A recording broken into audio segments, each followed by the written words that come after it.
Hello, my lovey, and welcome. I am here with Sonia Weyers, and we are going to talk about caregiving, especially if you're in the sandwich generation where you still are raising your kids. You're helping your parents, or if you're caregiving for a loved one, a relative, then it's very easy to feel stretched so thin that joy is as elusive as a whisper. So, Sonia, I know you are the expert in all things caregiving as well as happiness. So, could you please, please, please share some of your thoughts on this topic? Yeah, I mean, having had the experience of caring for both parents myself, I was as an only child. I obviously there's many other situations, but I experienced a lot of these things, and I had fortunately some tools because of my training as a therapist and all that. Right. And I wrote a memoir about this, and then I thought, well, wait, I'm in a perfect place as a therapist, having had these experiences to try to support caregivers. So that's where my interest for that came about. And I'm meeting, I'm hearing from people more and more who are caring for like a partner, a life partner who is maybe a bit older, or some people have like children who have different things that make them more dependent, like, all the Yes. things, which are not, handicap, or not recognized always as handicap, but they're like one thing that can be hard to deal with, or there can be somebody who has a physical handicap or a mental handicap, or there are Right. just so many situations where people are, it's just their regular life, right? But they're in a Yeah. situation of caregiving, um, in addition to all the people who have aging parents for demographic reasons. Now, right? There's never Yeah. been as many people who are in that age of declining due to age, and so never been as many people in a situation to have their parents decline. So Right. caregiving is like the topic right now. And the key thing that I find is that, for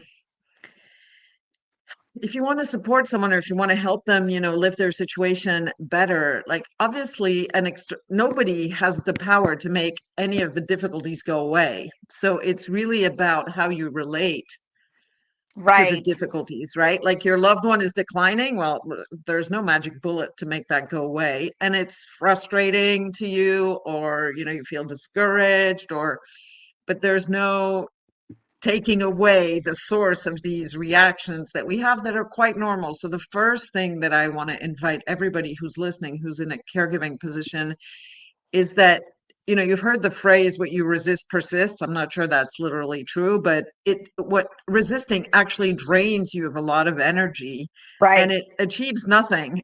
It achieves nothing. Like, have you ever resisted something and it's gone away? Like, No. the If situation anything, is.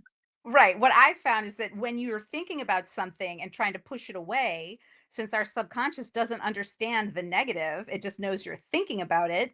It's just going to bring you more information based on that, what you're trying to avoid or to solve or resolve. And we don't do ourselves any favors in that regard. So with my clients, I encourage them to proactively reframe. And do you have any thoughts on that? On when we get to Say, reframe a say a few more words. situation? Say Of a few more course, words about reframing. sure. Yes, please. Oh, do you want me No, no. to? Can you say a few Oh, more? sorry, Yeah, sorry, sorry. how So you, when you say what? like, if you're looking at something that's going on in your life and you have a negative reaction to it, then if there is a way to make it more beautiful or make it in some way in service to you, as in I am helping my loved one as they exit this world, or I am bolstering my relationship, which has perhaps been complicated or stressful. And I know that we don't always have the kumbaya moments, especially with parents. There can be a lot of issues there. And being able to find a way, if we choose to do the caregiving, which also it is a choice. It may not feel like one, and it is a choice.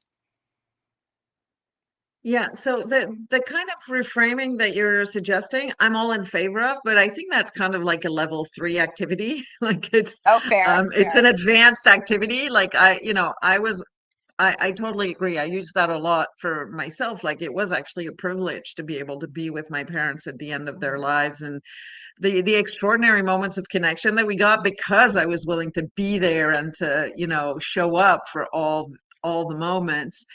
But I think before I just encounter clients who just don't have access to that. It's like Right. it's frustrating. It's just frustrating, and I created meditations because I have a support community for caregivers. It's called Your Support Within Your Reach. So if anybody's interested about that, I can put the link.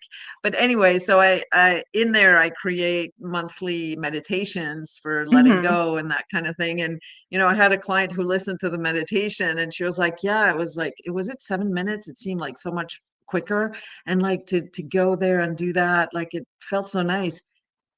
But then things come back, right?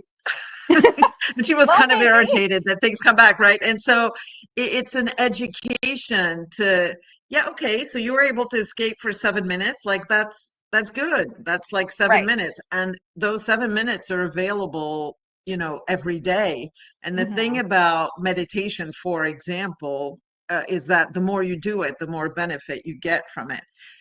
Some people don't like the 100%. meditation, so it's not that everybody should meditate, but if meditation is something that you're open to, doing one meditation indeed will not actually solve all your problems, but Right. it might give you an out from your problems for a few minutes that you wouldn't otherwise have had.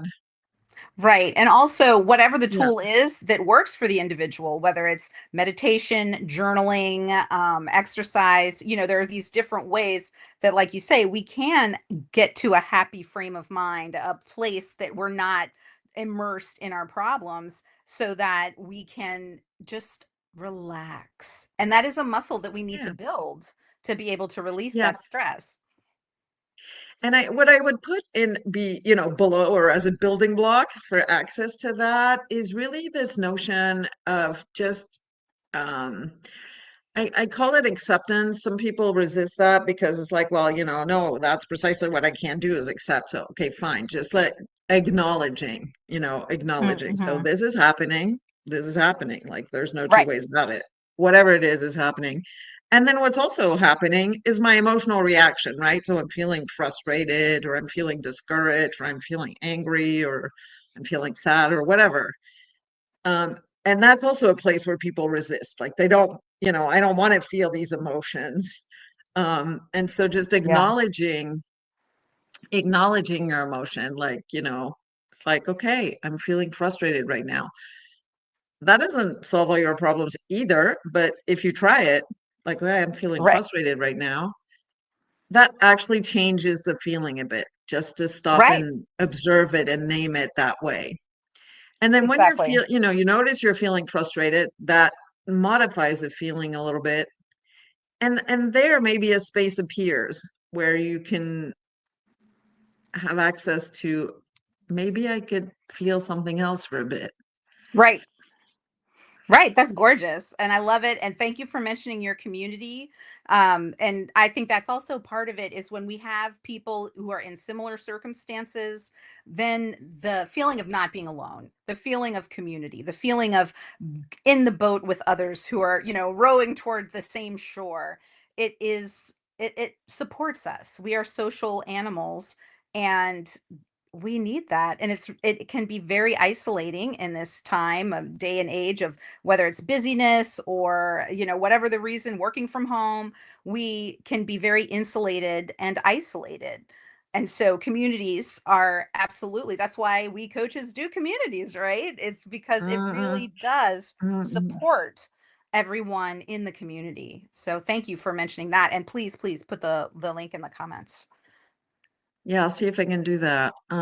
I Perfect. but also about why so a lot of people feel alone with these feelings, but I think it's also there's an element of taboo that for whatever reason, like, the caregiving, a lot of people are focused on the giving part, and like a lot of caregivers are into giving, giving, giving, and that that's kind of a noble thing, you're giving, and great, great. Like, I don't want to take any of that away. But then somehow it doesn't seem fitting, to feel angry or frustrated Right. and so we don't want to even admit that to ourselves sometimes. And so to share it with another person, well, I don't know about that, right? So Right, right. Whereas to acknowledge I'm exhausted or, I feel stretched too thin or, how can I prioritize myself so that I am not so debilitated with all of this busyness and this activity and stress. So, yeah, I'm yeah. actually, I was just before we went live, I was actually working on a video about caregiver frustration because I have a YouTube channel also where I do weekly videos. So Oh, gorgeous. Please if people are interested put in that in that. the comments as well, because I think that, like you said, caregiving is something that can be fraught with pressures and stress and self-abnegation. Like you said, if you're being altruistic and you're giving, giving, giving, well, if you're not refilling your own cup and sustaining yourself, that's burnout. You're going to get to burnout and then you can't help anyone, yourself included. Yeah. That's Well, right. That's right. And that's a big thing. Like caregiver burnout is a big, big topic. I don't have the numbers off the top of my head, but really, I mean, that's why I do everything I do is that feeling supported and having a place where you can just speak yourself, put, put yourself down, in a space that's welcoming. mhm. Um, w- And while be it doesn't heard and change any seen. of the events, it actually changes everything. Right. That's gorgeous. Thank you so much for joining me today, Sonia. I really appreciate you being here. You're welcome. Thank you for having these lives. It's an awesome way Thank to you. get some